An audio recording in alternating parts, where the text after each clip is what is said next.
नमस्कार दोस्तों, मेरा नाम है मुकेश विश्वकर्मा और आप देख रहे हैं स्पिरिचुअल मौज स्टोरी। हमारा अधिकतर समय दूसरों के स्वभाव, व्यवहार और व्यक्तिगत जीवन को जानने में व्यतीत हो जाता है। अमूल्य धरोहर इस मानव जीवन को हम व्यर्थ ही दौड़ धूप में आपसी मनमुटाव और दूसरों की कमियों को जानने में व्यतीत कर देते हैं। अध्यात्म हमें सचेत करते हुए कहता है कि सबसे पहले स्वयं को जानो, सबसे पहले अपने व्यवहार, अपने भीतर का अवलोकन करो। बाहरी संसार के व्यक्तियों की आलोचनाएं, प्रशंसा से हमें कुछ भी हासिल नहीं होने वाला।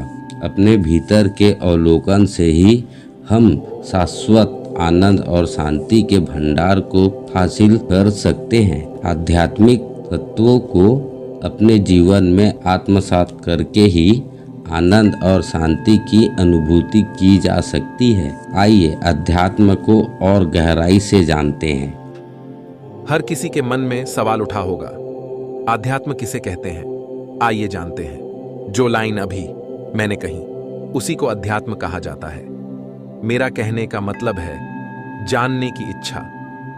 जानने की इच्छा को ही अध्यात्म कहा जाता है। हर इंसान आस्तिक हो या नास्तिक, अच्छा हो या बुरा हो, जानने की, अनुभव करने की इच्छा सबकी होती है।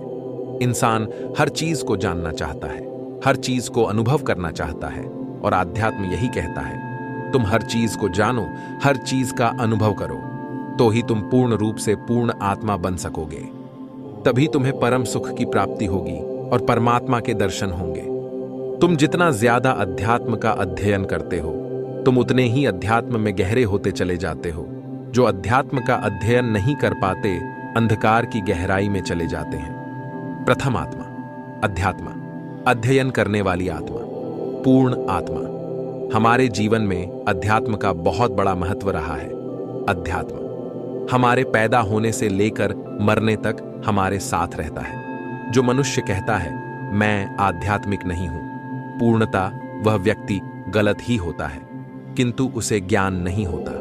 वह खुशी आनंद में रहता है, फिर उसके साथ कुछ ऐसा होता है कि उसके देखने का नजरिया, जीने का, रहने सोने का, खाने पीने का नजरिया बदल जाता है। फिर वह सभी चीजों को, व्यक्तित्व को जानने और समझने लग जाता है। कहने वाले कहते हैं जो व्यक्ति समझदार हो गया उसे अध्यात्म का ज्ञान हो गया।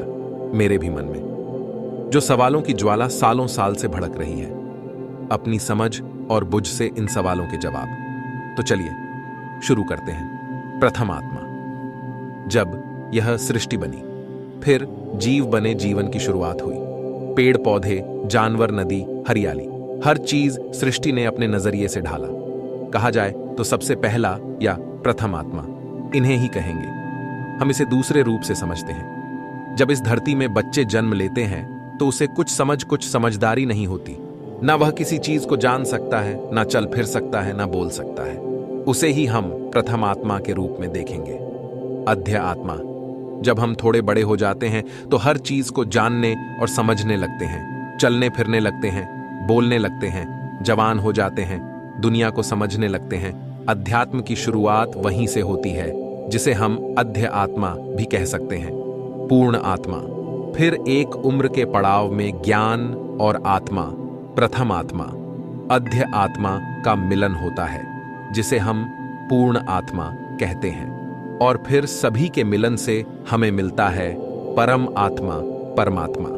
फिर वह अपने बुद्धि और नजरिए से अच्छे और बुरे का समझ रख कर आगे बढ़ते हैं। जो अच्छे या बुरे का बहुत हद तक समझ नहीं रख सकता, वह आध्यात्म से दूर होता चला जाता है, और एक दिन इतना दूर हो जाता है कि वह कहता है मैं अपने आप को नहीं जानता, अध्यात्म को नहीं मानता। जब यह तीनों का समावेश हो जाता है, तब हमें मिलता है परमात्मा। परमात्मा। जब हम पैदा होते हैं तो हमारी आत्मा इस पृथ्वी पर आने वाली प्रथम आत्मा के रूप में होती है। जब हम इतने बड़े हो जाते हैं कि हर चीज को जानने और समझने की इच्छा बड़ों से जाहिर करते हैं, वहीं से अध्यात्म की शुरुआत होती है। ऐसा नहीं कि आप आध्यात्मिक नहीं हैं। मैंने पहले ही कहा है, जब हम इतने बड़े हो जाते हैं कि हर चीज को जानने और समझने की इच्छा बड़ों से जाहिर करते हैं। अध्यात्म की शुरुआत वहीं से हो जाती है।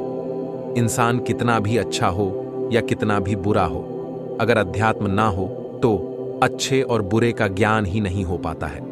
क्योंकि जिसे जानने की इच्छा नहीं, अध्यात्म उसका नहीं। जानने की इच्छा को ही अध्यात्म कहा जाता है। हम वह जीव हैं जिसे जानने की, सीखने की जिज्ञासा होती है। जैसे मान लो एक बच्चा है जिसे दुनियादारी की समझ नहीं है, लेकिन उन्हें भी जानने की इच्छा रहती है। इसीलिए न चाहते हुए भी वह बहुत से ऐसे काम करते हैं जो बड़ों को पसंद नहीं आते। आइए जानते हैं हमारे महापुरुषों, ऋषि मुनियों के जीवनी से अध्यात्म के बारे में। जब हम पैदा होते हैं उस समय से हमारे भीतर अध्यात्म रहता है। बस उसे किसी व्यक्ति की सही दिशा की जरूरत होती है, और जो उस व्यक्ति की सही दिशा पर चलते हुए अपने अंदर छुपे हुए आध्यात्म को पहचान लेता है, वह महर्षि वाल्मीकि गोस्वामी तुलसीदास जी को जान लेता है। महर्षि वाल्मीकि का नाम रत्नाकर था और उनका पालन जंगल में रहने वाली भील जाति में हुआ था, जिस कारण उन्होंने भीलों की परंपरा को अपनाया और आजीविका के लिए डाकू बन गए। अपने परिवार के पालन पोषण के लिए वे राहगीरों को लुटते थे एवं जरूरत होने पर मार भी देते थे। इस प्रकार वे दिन प्रतिदिन अपने पापों का घड़ा भर रहे थे। एक दिन उनके जंगल से नारद मुनि निकल रहे थे। उन्हें देख रत्नाकर ने उन्हें बंदी बना लिया। नारद मुनि ने उनसे सवाल किया कि तुम ऐसे पाप क्यों कर रहे हो? रत्नाकर ने जवाब दिया, अपने एवं परिवार के जीवन व्यापन के लिए। तब नारद मुनि ने पूछा, जिस परिवार के लिए तुम ये पाप कर रहे हो, क्या वह परिवार तुम्हारे पापों के फल का भी वहन करेगा? इस पर रत्नाकर ने जोश के साथ कहा, हां बिल्कुल करेगा। मेरा परिवार सदैव मेरे साथ खड़ा रहेगा। नारद मुनि ने कहा, एक बार उनसे पूछ लो, अगर वे हां कहेंगे तो मैं तुम्हें अपना सारा धन दे दूंगा।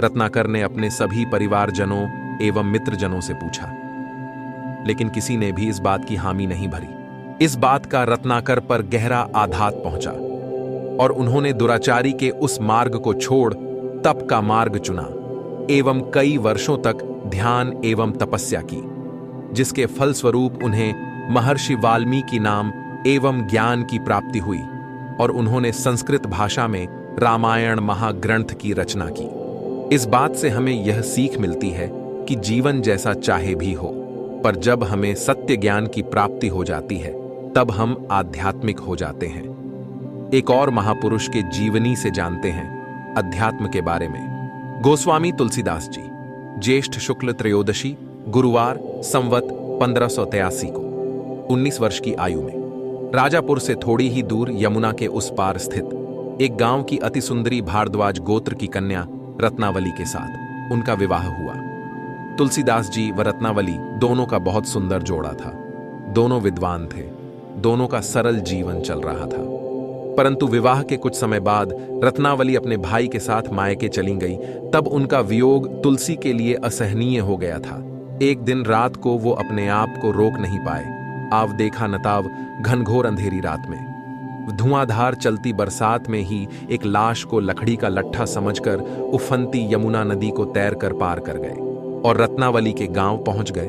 वहां रत्नावली के मायके के घर के पास पेड़ पर लटके सांप को रस्सी समझकर ऊपर चढ़ गए और उसके कमरे में पहुंच गए। इस पर रत्नावली ने उन्हें बहुत धिक्कारा और भाव भरे मार्मिक लहजे में स्वरचित दोहा सुनाया।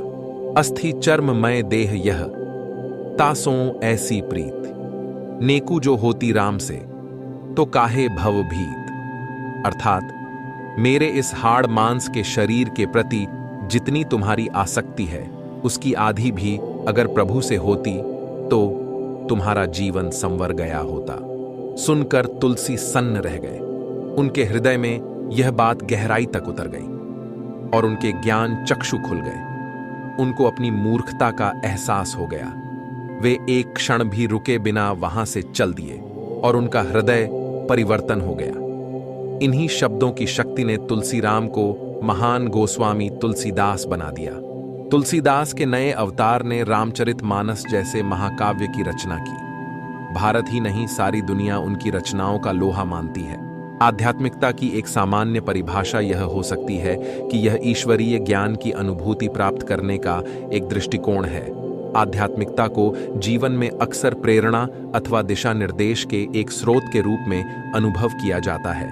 अगर आपको यह अध्यात्म से भरी जानकारी अच्छी लगी तो कमेंट में जरूर बताएं, और आप अगर इस चैनल पे नए हैं तो इस चैनल को लाइक, शेयर और सब्सक्राइब जरूर करें। आप लोगों का प्यार सदा ऐसा ही बना रहे। धन्यवाद।